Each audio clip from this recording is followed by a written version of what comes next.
بسم اللہ الرحمن الرحیم۔ السلام علیکم ورحمۃ اللہ وبرکاتہ۔ اولاد کو فرمانبردار بنانے کے لیے وظیفہ سیکھیں گے۔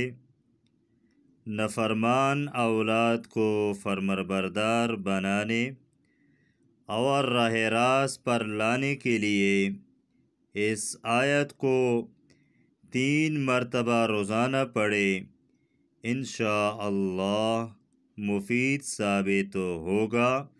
وہ آیت یہ ہے: بسم اللہ الرحمن الرحیم،